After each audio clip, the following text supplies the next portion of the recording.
I actually love scones, contrary to popular thought. No, I don't want one right now, but I don't know what popular thought was I in don't your. like scones. Hmm.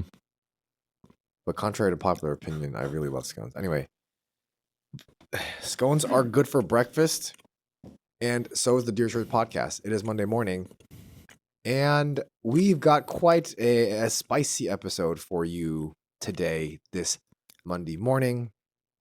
Today we'll be talking about what is a man? What does that mean? What does it mean to be a man? And I think, for at least the next couple episodes, we'll be talking about gender and the different roles that we have. What does it mean to be a father? What does it mean to be a mother? And all these different, very interesting and sadly hotly debated topics of today. So we will be discussing that and more on the Dear Church podcast. Sit back and relax. You are listening to the Dear Church podcast.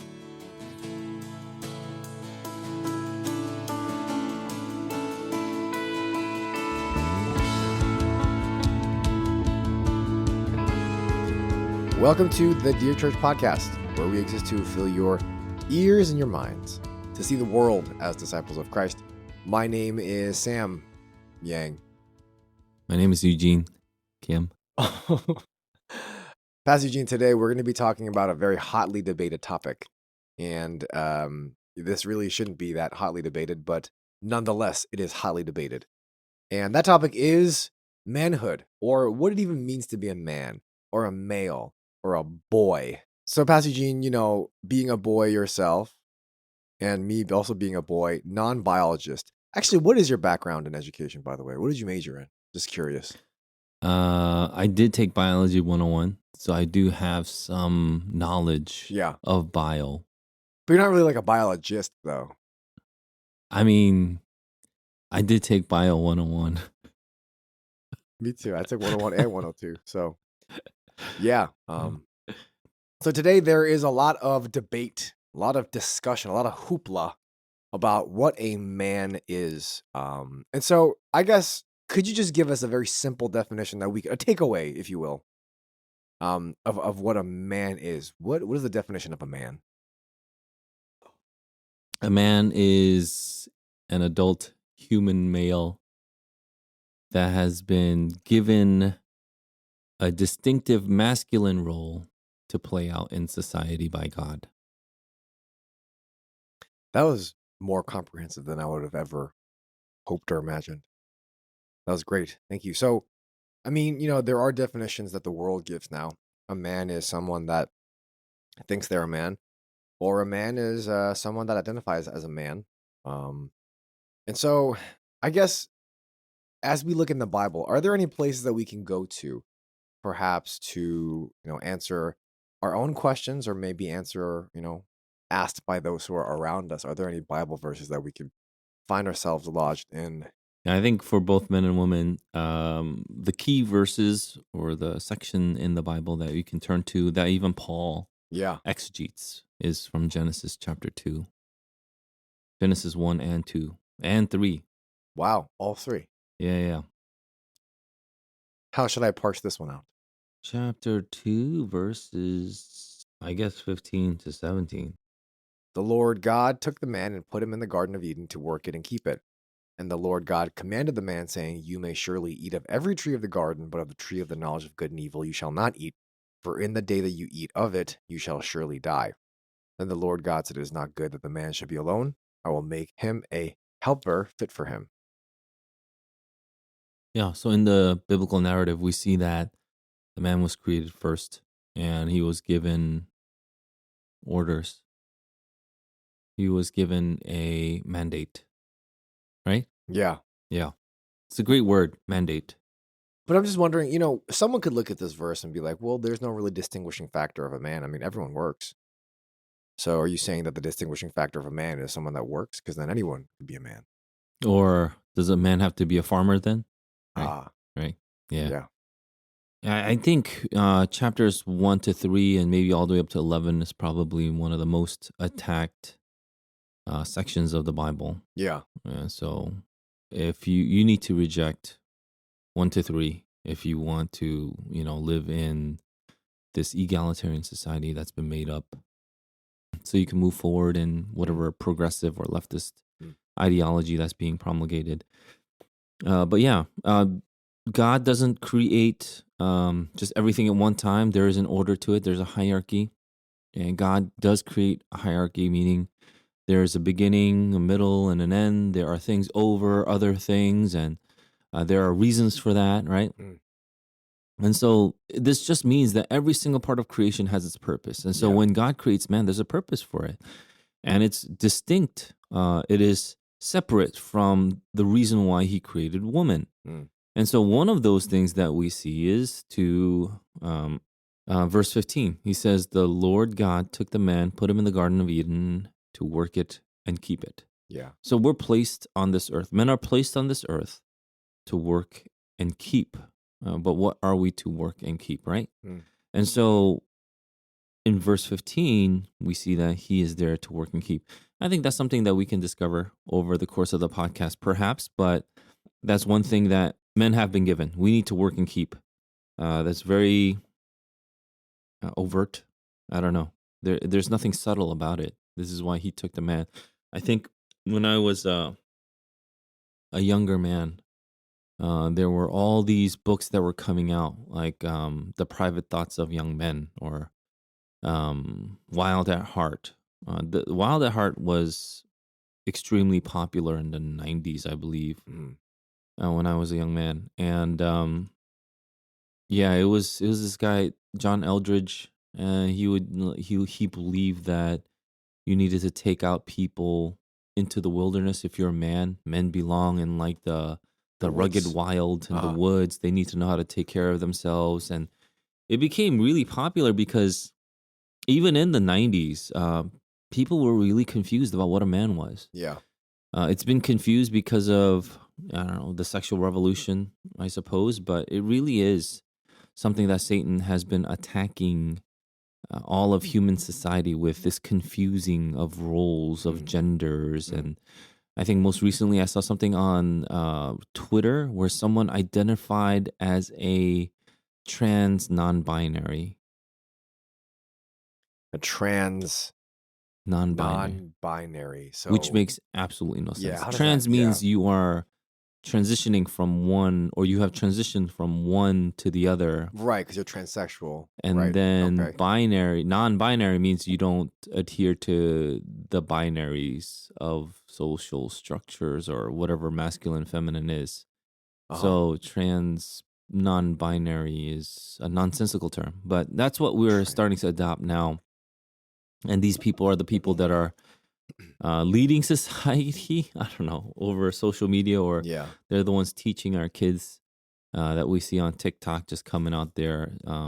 Just they're so adamant now, especially since they've been found out that they're going to keep on doing this. And so I think going back to your initial question, yeah, men are there. Men have been placed by God to, initially, what we see here is to work and keep what God has put us in.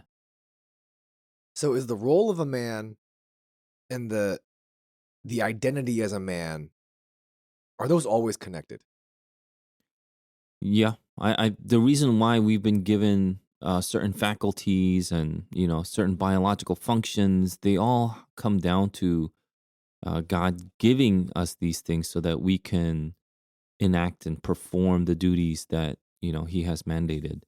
And so 15 is only one of them, right? There's Yeah. 16, and then there's 16 and 17, and then there's 18, and then those things kind of show us what men need to be and what men are here for. But I think that's the thing that we need to maybe focus on now in our society. I have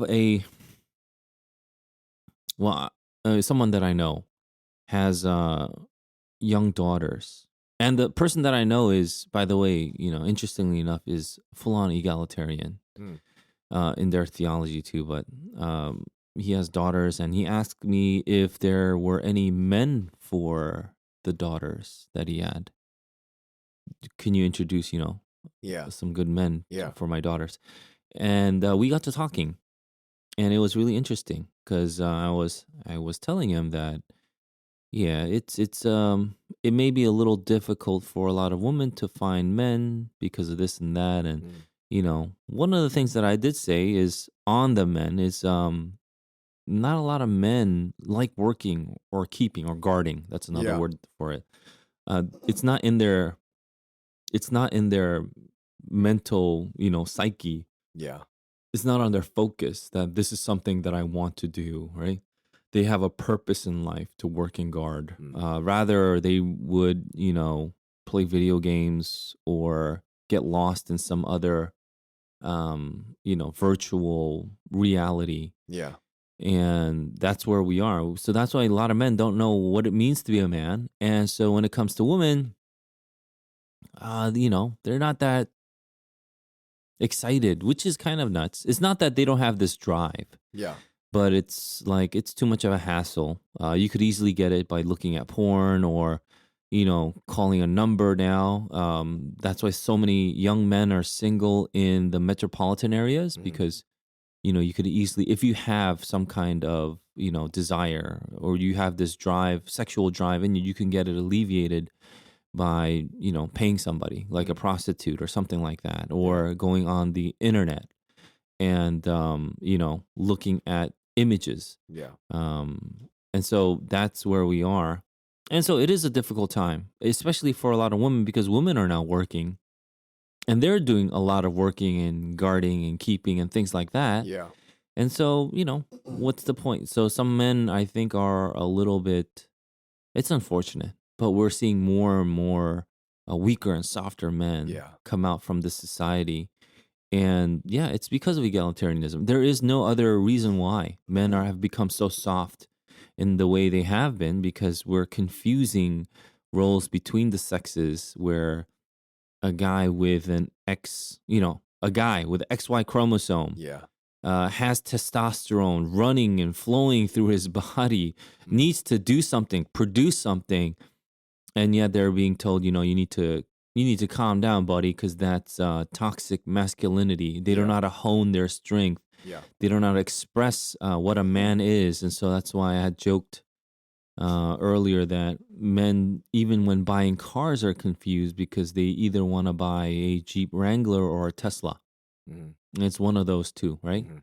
Because they don't know how to express themselves. So they need to express themselves with outer things like getting a car. So what's a manly thing to do, Save the earth. So, you have this agenda now. It's Yeah. a social agenda that you want to adopt. And so you buy this Tesla or, there are literally people out there who buy a Tesla and post it on their social media saying, haha, suckers, Yeah. like you gas guzzlers, look at me, right? And so they feel like they've one upped the rest of society. And there are other people who will buy the biggest gas guzzler out there. And because that's a manly thing to have this huge, large engine, roaring down the street Yeah. that can traverse any terrain, right? Mm.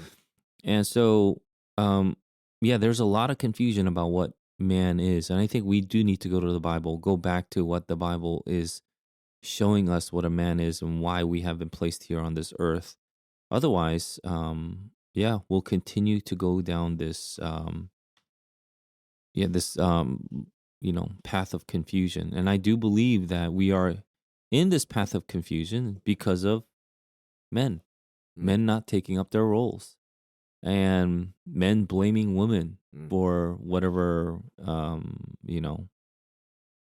thing they don't like or appreciate or circumstance they can't handle, right? And so yeah, that's not a good thing.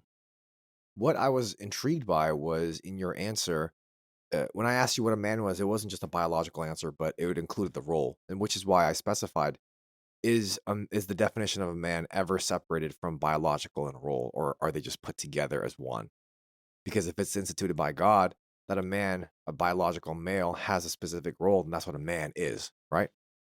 Yeah, even saying biological male is in some ways placating to the separation that society and culture is putting on us now. Right. Saying that you can be a biological male and something else in the way you live out societally, right? You Exactly. can Yeah. live out a feminine life. Hmm. Hmm. And so there have been, it's not to discount that some men Yeah, some men can be more on the feminine side, but it doesn't mean they're not a man and they don't have these general roles to keep, right? Yeah.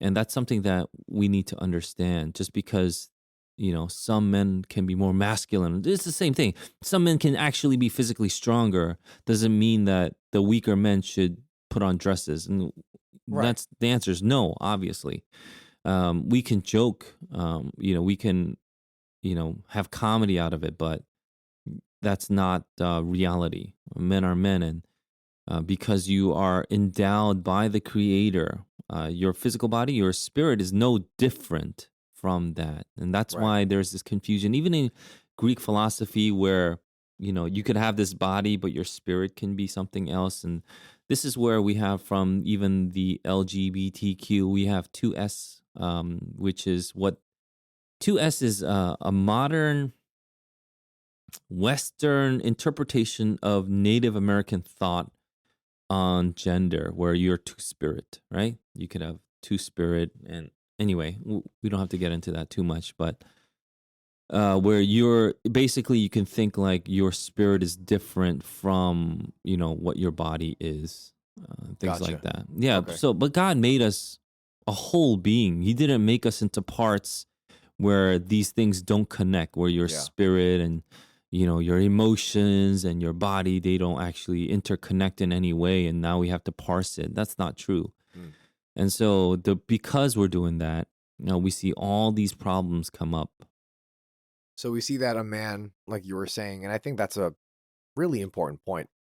It's not just about the biology aspect of it, which is what everyone is trying to make it into, but a man is not only biologically, but also a man is a male that has a man is the role and the biology combined, is what you're saying, just simply put. Just the whole being, The whole being. yeah, Okay.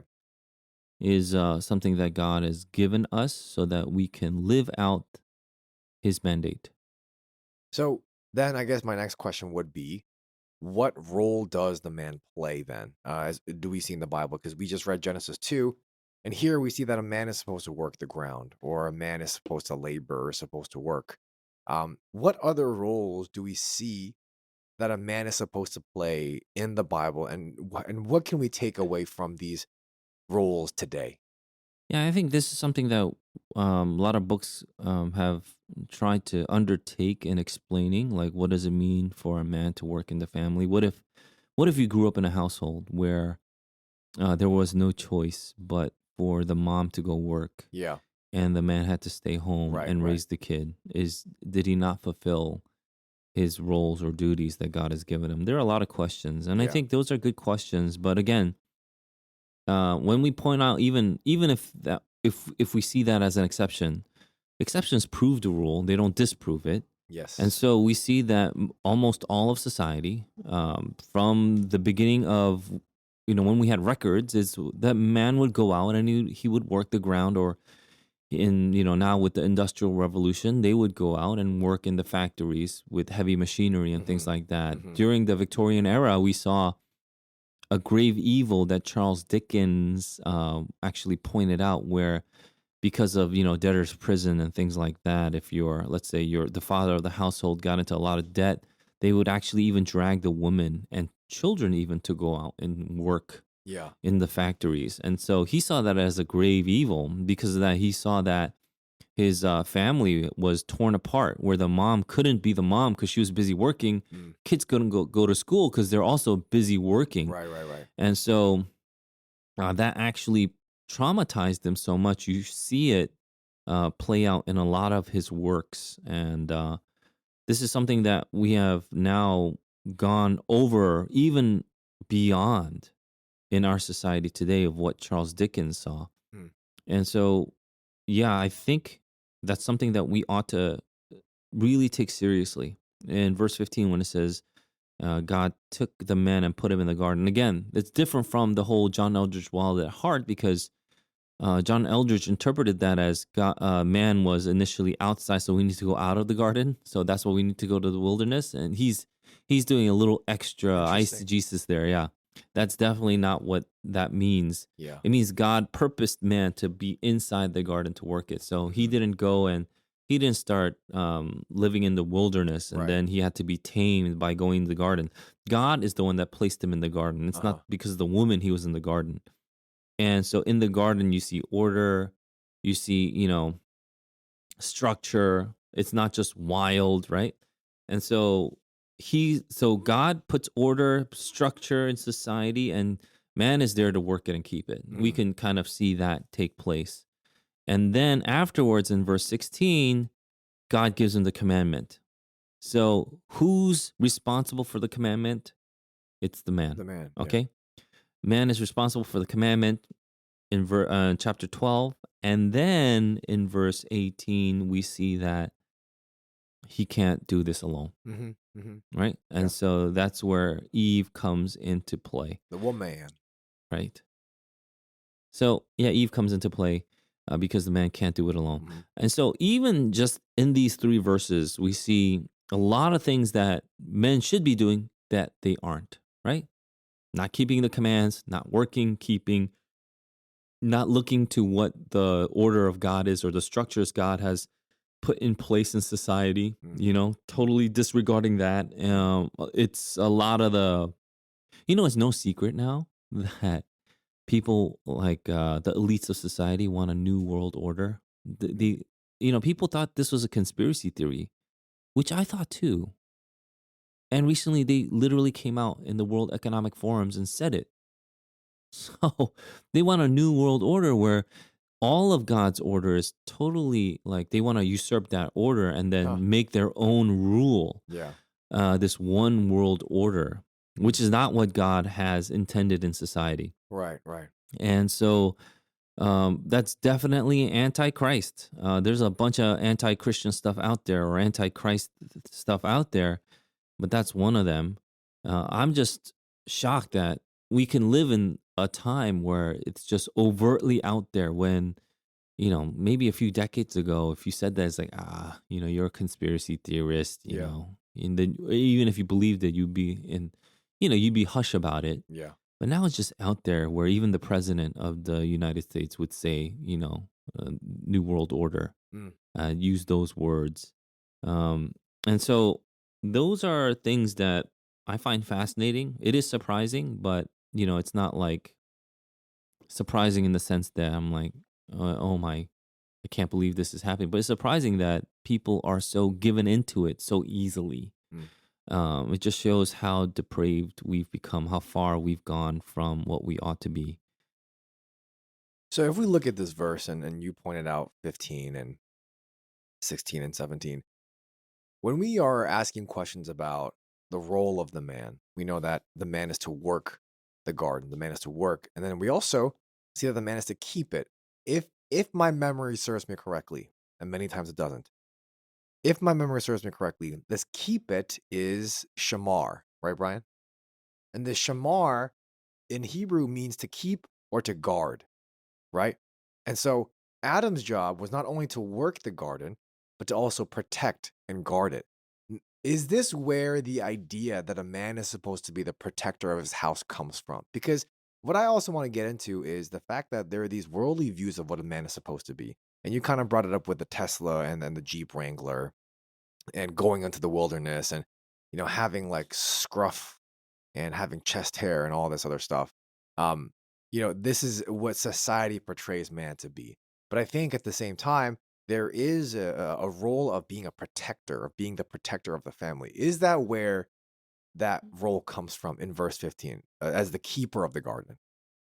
Oh, yeah. I mean, the word keep is, it's definitely used more than once here. So we know that, that word to keep or guard, um, men being able to keep and guard, men being able to work are things that not only fulfill that mandate, but Yeah. because God has created us to do it, we find satisfaction in it, right? Gotcha. And so, yeah, that's why I think it's interesting that most of your generation, uh, maybe even starting from mine, but most of you're a millennial. I am. And so most of your generation, what was formative in not you, but I'm saying for a lot of men in your generation was this Japanese anime called Naruto or Naruto, right? Oh, And it's just about this guy who was, rejected by society, has a nine-tailed fox demon inside him or yeah, something like sealed yeah, inside him, but he gets yeah. to, I don't know, use him or be friends with him or something like that. But ultimately, in the end, what he wants to do is he wants to protect and keep his village, right? The And Wind Village or something. Leaf, Leaf Village. yeah. And so, yeah, I remember reading it many years before it became like an anime. But Uh-huh. once it became an anime, I saw that, yeah, a lot of millennials took to it and they resonated with it.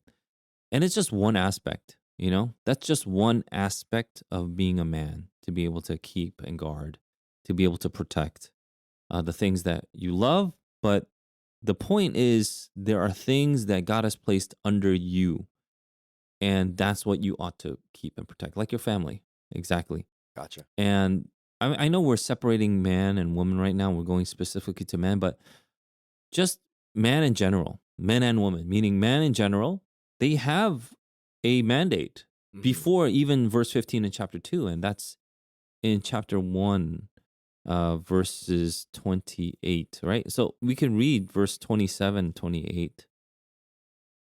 So that's chapter 1, verse 27, 28 of chapter 1. So God created man in his own image. In the image of God, he created him. Male and female, he created them.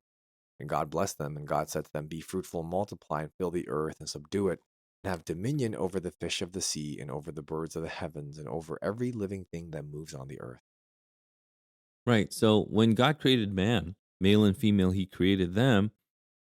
He gave them a mandate, and that's to be fruitful and multiply, fill the earth and subdue it, have dominion. Yeah. Those are all things that men and women need to do, right? So there are things that we need to do together. The reason why men have this particular mandate on them, the things that we're reading, is so that we can fulfill that one, the first one, to be fruitful and multiply. When men don't do their work, they're not able to do the earlier one, the bigger mandate, Yeah. which is to be fruitful, multiply, subdue the earth, and have dominion. And people are very confused about this now. They don't even know. They don't think we should multiply anymore. Mm-hmm. Mm-hmm. Like people like Bill Gates think there are too many people on this earth, Mm. which is completely wrong. Um, there are now scientists that have come out that say, not even scientists, just even if you're a normal person or just a thinker, like Elon Musk, I think he said it too, but the earth can house many times more people than they house right now. Mm. We just have that ability because God has given us this ability to have dominion, to subdue, Mm. to harness, right? And to keep. Um, and men and women have been given this role. That's why you can't have children if one part is missing in that equation. If you don't have a Yeah. man Yeah. or if you don't have a woman, you can't have children. And this is what people don't understand now. People think like, well, with technology, you can, like, two gay people can have a child, can't they? And the answer is no. I don't care what kind of technology you have. You can't have a child without the opposite sex. So even with technology, even if you're gay, then you still need a woman to have a baby. That's the point. So to be fruitful, to multiply, to have dominion, you need a man and a woman, which God has created us to be. And so to you know to go down further into what specifically a man has to do so that we can do these things to glorify God, we see verse 15, 16, 17, and so on, that God has mandated.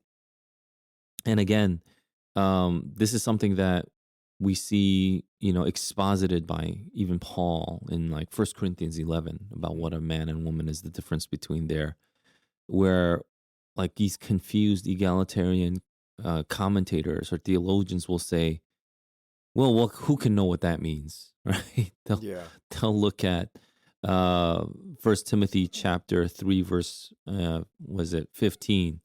I'd be like, well, who knows what that means, that women are saved by Mm. childbearing, right? Yeah. Yeah. Who Yeah. knows, right?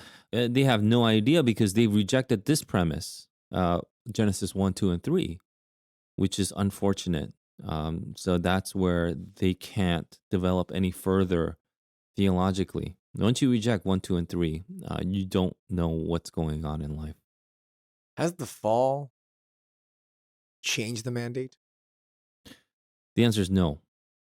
The mandate's still there. Mm-hmm. The fall actually reinforces it. Mm. And so there are positive reinforcements and negative reinforcements. And so in the curse that God gives once they sin in chapter 3, I guess we're jumping to chapter 3, Mm-hmm. but we see that to Adam, he says, because you listened to your wife. Remember, he's not the one that was fooled, right? And, Right. Apostle Paul says it in 1 Timothy chapter 2, but he listened to Eve Yeah. instead of Yeah. listening to God. And so God curses the ground, but it doesn't mean he doesn't work anymore. He still has to work, but now he needs to work, and there's going to be a lot of toil to his Thistles. work, right? Thorns and Thorns and thistles, thistles, right? right? Yeah. There's going to be a lot of toil, Mm-hmm. and you're going to toil until you die. Mm. Until the very day you die, Mm. you're going to sweat and have toil in your work, but it doesn't mean the work is taken away. In the same way, when the woman was cursed, I guess we could get into that next week, but it's good to juxtapose it. Is they had this incredible gift of bearing children, of creating life, right? But that was now injected with much pain, Yeah. and so it doesn't mean women don't bear children anymore, right? And so yeah, I believe that the curse, in fact, actually reinforces it, but through negative reinforcement. So Mhm. you have a positive reinforcement from chapter 2 Mm-hmm. and a negative reinforcement from chapter 3, but it is still God enacting or just continuing to reinforce what he has mandated in chapter 1. So if the curse from the fall is that man is to work the ground and it'll produce thorns and thistles, and man is to work until his death, is retirement a sin?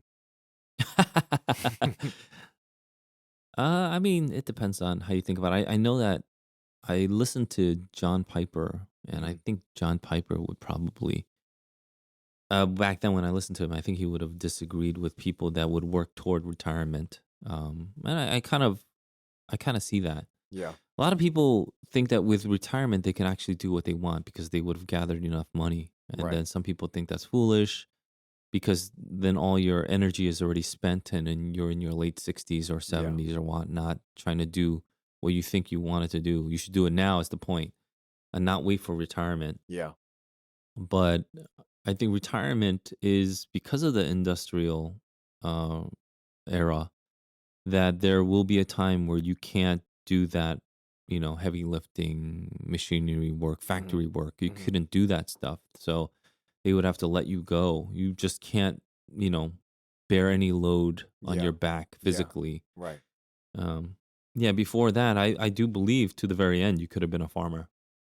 You could have continued to, oversee, manage, even help out in whatever way. Mm-hmm.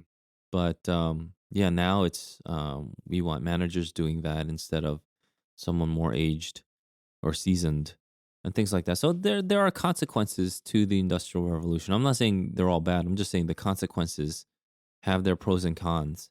And so as a man living in 2020, 2022. 2022 rather, yeah, I think you should work till you die.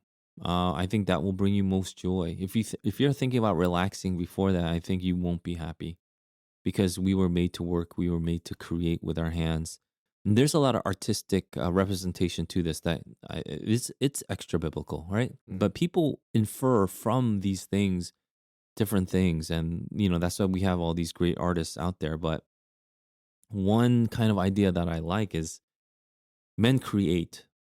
Most of all the inventions are men, Yeah. right? Toilet paper was by a man, things like that. Wow. The tampon was by a man. And so things like that, that's very interesting, isn't it? Yeah. Um, and so most of all of the inventions that we have in modern society is by men. Maybe not just modern society, but all society. And some artists depicted that the reasoning because women already create the greatest thing ever. Men can never ever compare it to what women create because Mm. women create life. So man has to do something, and their Yeah. desire is also to create. So they create these other things like huge machines, technology, and you know, art, cuisines and things like that. So Oh yeah. the creative ones are men in the sense where you are always sharpening. The sexes are sharpening each other. So that's like extra biblical. Okay, you could take it for what it is, but I enjoy reading stuff like that from the artists in the past Hmm. and modern artists too, who really look into these things and study it, and these are their observations, and they Hmm. put it so nicely. That's why it's poetry, but they put it so nicely that we can appreciate some of the observations you know they're giving us. So, I mean, I'm just trying to think because I think you bring up a good point. People think that once they retire, they can just do whatever they want, but that's not often the case. I'm wondering if we're defining work as a job, or if we're defining work as something that you do to earn money or to yield a product. Wouldn't it be considered going against the mandate to work, to labor, if one does retire? Or are we saying that work isn't always just necessarily the 9 to 5 job that we might think work is? Yeah, I think men are created to create, to continue to, in that sense. Uh-huh. Men are created to work, to produce, right? And Yeah. that's what I mean by create. I'm not talking about the way God creates or the Right, way right, right. Oprah manifests, Right, but right. it's really to produce, right? And when you produce, then you feed your family through it, Mm, through the outward production of, let's say, the tilling of the ground. And this is the example that's given in Genesis chapter 2. The tilling of the ground, the working of the ground produces fruits from your labors and sweat. mm. And from that, you can feed those, you can keep those, and you can guard those that you love. And this all points to the Sabbath that is coming, right? The reason why we work is to, look forward to the Sabbath that is coming. Not the reason why we work, but I guess one of the things that we look forward to, even in work, is the Sabbath, which we experience a little bit every Sunday morning, right? Well, work where? I mean, this is what in Ecclesiastes, Solomon also starts to recognize is like, in their toil, Mm. just to, and now I'm going to paraphrase in my own way, but after a hard day's work out in the sun, you come home to a nice cold beer or something like that. Coke for me, Uh, y- diet. I mean, whatever it is, right? Yeah. Just to be able to find satisfaction in your daily labor is a grace given by God. Ah, Okay. okay. So that's my paraphrasing of Ecclesiastes. But um, I think it's true. Mm. So why would you want to end that early? If you're, let's say you retire when you're 70 and you want to live till 95, what are you going to do for 25 years? Just putter around, Yeah. play golf all day. Putter around. Yeah. Or just go, I don't know, exploring, I don't know, whatever it is. i Yeah. don't i don't think that would satisfy anybody, unless Mm. that exploring is like, I don't know, climbing mountains till you die. Who knows? Yeah. I don't know. But yeah, people do want rest, but it's rest after a hard day's labor. Gotcha. For the rest of today, I just want to just quickly brief over just the roles that we see. And again, this is to, I guess, juxtapose what the Bible says a man is supposed to do, what roles he has, versus maybe what the world may say that the man is supposed to do, or the roles that the man has. So far we've learned that the man is to work. Wait, I And want to know, what does the world say? What do you think the world says a man should be? What are the roles of a man in today's society? I think oftentimes, the man is someone that's supposed to bring home the bacon. They're supposed to make more than the wife. They're supposed to make a lot of money. Um, and I don't know. I feel like there's just these views of what a man is supposed to be. Like they're supposed to be able to, I don't know, handle their liquor well. So what about those in society that reject those societal norms of bringing home the bacon? What do I people do about that? Interestingly enough, I think until very recently, I feel like people that rejected those norms were considered odd or different. But I do also think that the norms of what a man is supposed to be are changing now. Um, where it's almost praised if you're a man that's more feminine than other men. It's very interesting. No, we did that whole thing about, was it Harry Styles who wore a dress or something? And people, and interestingly enough, a lot of other people have worn dresses since too, Yeah. and so This- that's even praised and lifted up now. to embrace their feminine side. I Yeah. think it's pretty amazing how we know what being feminine is as a society. Even if you Yep. reject these societal Yep. norms, you still know what, like all these people that are on TikTok and putting out their rejection of societal norms of men, they're now trans or whatever it is. They go to the societal norm of what a woman is. Yeah. And so they wear their makeup, they dress very feminine, and then, you know, um it's pretty interesting. But what is a man? I think people have a hard time answering that. How do you dress if you're supposed to dress like a man? How do you gird yourself up like a man? And so these are qualities that God has given men to uphold. That even the Bible, like Paul would say, or when I told you, when I asked you and the staff, remember that time I asked you and the staff, gird yourself up like a man. Where that's from? I do not remember that conversation. When I said, well, that was like the KJV version, but Oh. when I said, where in the Bible does it say, now brace yourself like a man? Oh. Who says it and where is it in the Bible? I asked the staff this. Yes. You remember that? Brace yes. yourself like a man. Yeah. Yeah. I think people today some people might even think that's sexist to say or something like that. What does it mean to brace yourself like a man? And why Yeah. can't women brace themselves? Things like a that. woman. Yeah. Whatever it is. But what does it mean to brace yourself like a man? Who said it and where is it in the Bible? Is that 1 Corinthians? What do you think, Brian? 1 Corinthians 16? That's act like a man. Act like men is what he says in 16. You said this. God said this to Job. Yes, that's Yeah. right. God says it to Job. Yeah. So God is the one that says it to Job, brace yourself like a man. I'm going Yeah. to question you now, right? Yeah. And so, the KJV is gird your loins up like a man, right? So what does it mean?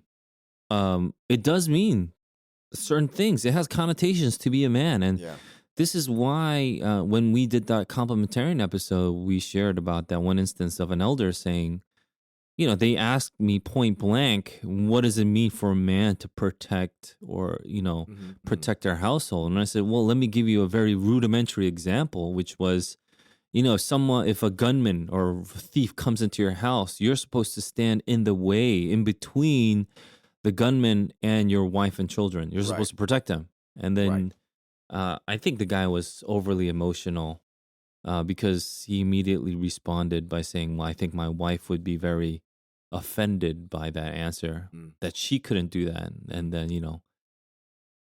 all the elders of our church almost like stood up because that was the most absurd thing to say. But that's where we are.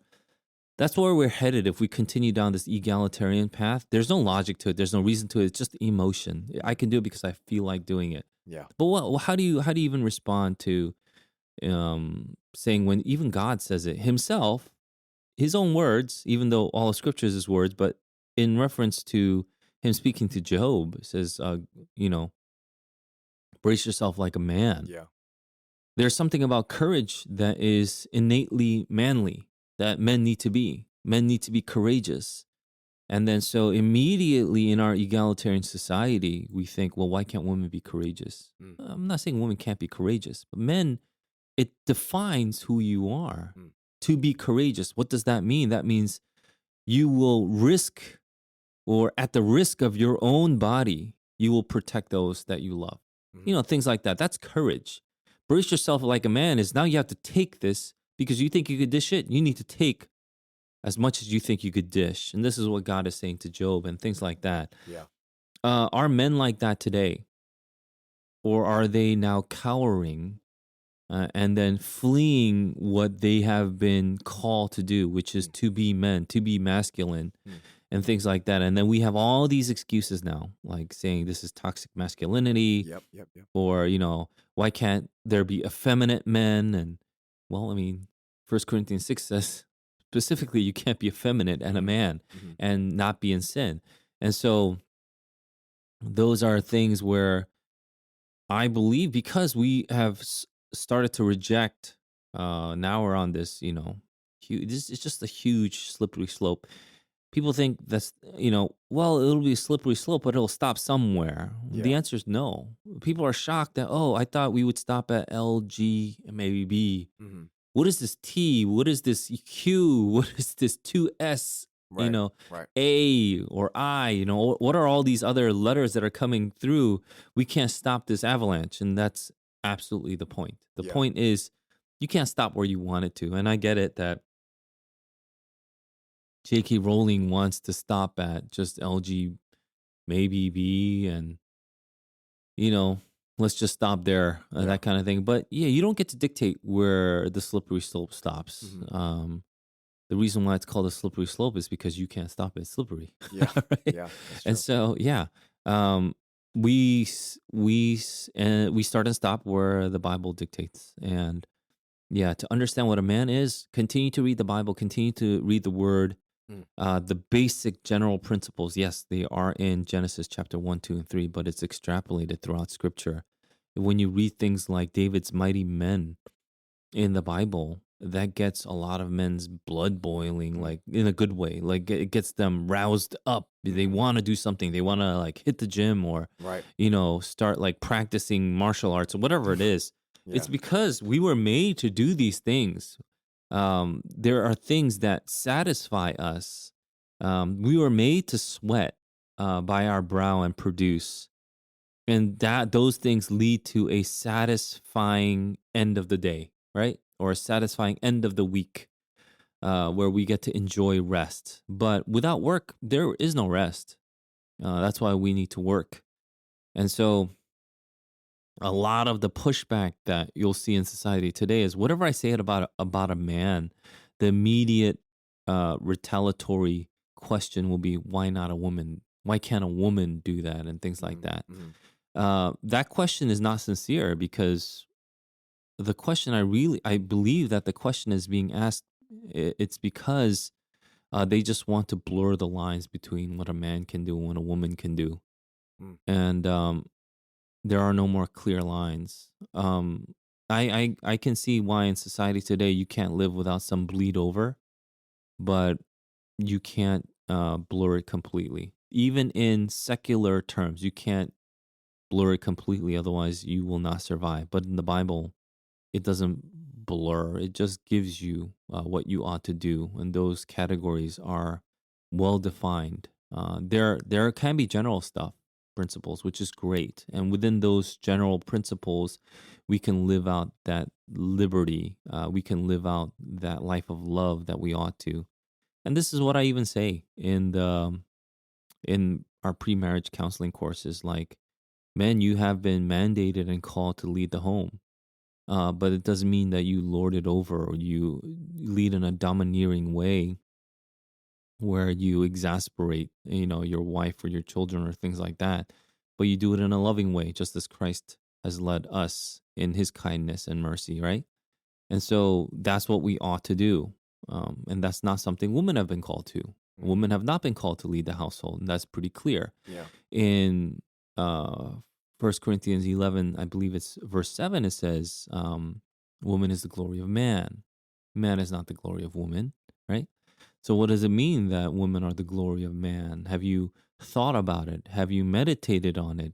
What do you do when you recognize the truth of what God's word is telling you about uh, the wife, the role that your wife plays in your life? If she's your glory, do you put her down? Do you look down on her, or do you lift her up as if you would a crown on your head and place it on top, right? Or, those are things that you would really meditate on and consider. And so I think we have gone the way of just, of this depravity. And soon it will be the way of the dodo bird because we'll be destroyed if we continue down this road. Society will be destroyed because of God's wrath.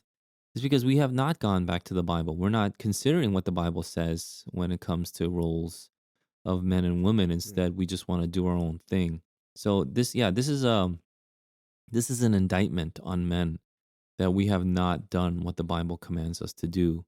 And we ought to go back to the word. You don't even know the word of God, then how are you supposed to keep his commandments, like we read in chapter 2, verse Yeah. 16 and 17? You need to know the commandments of God, Mm-hmm. and things like that. And so I hope people will see that it is good to be masculine.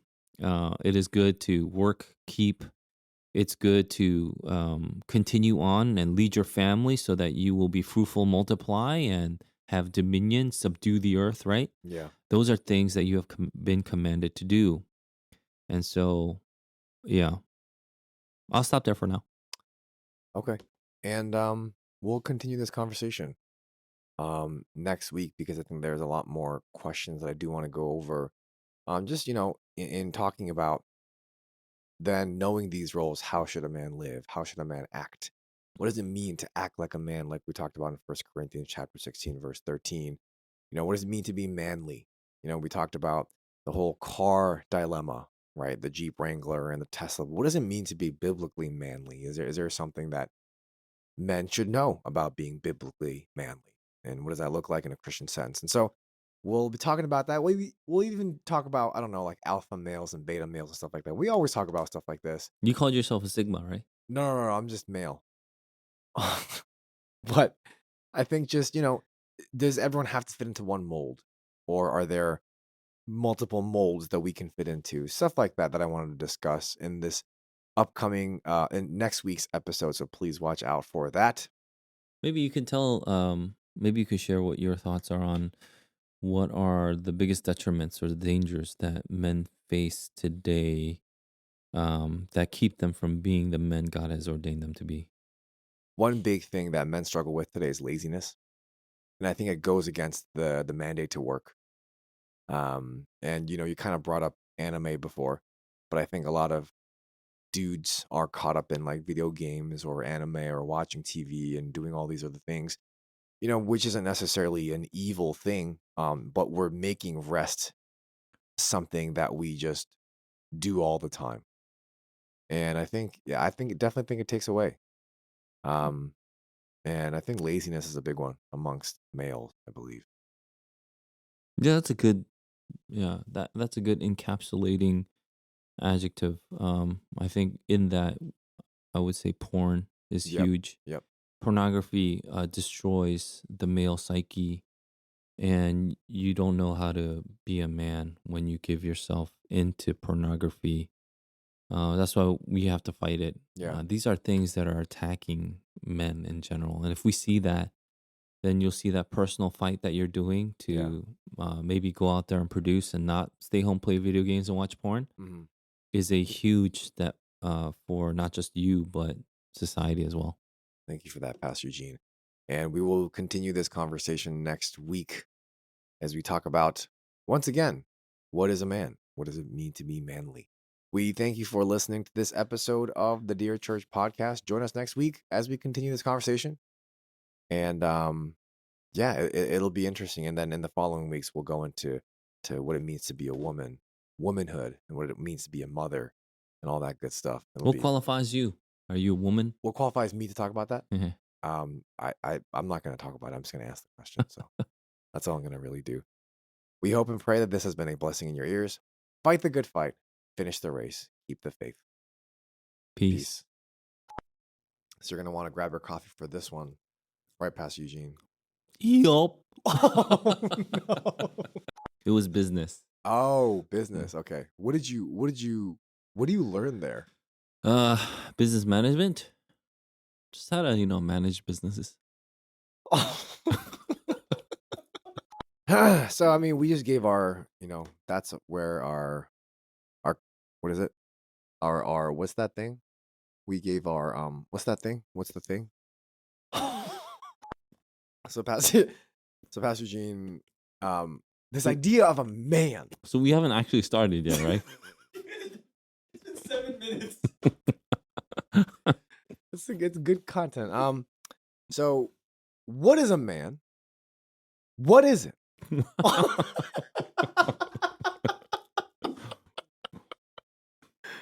I guess, Pastor Eugene, there's a lot of debate going on right now about what a man is.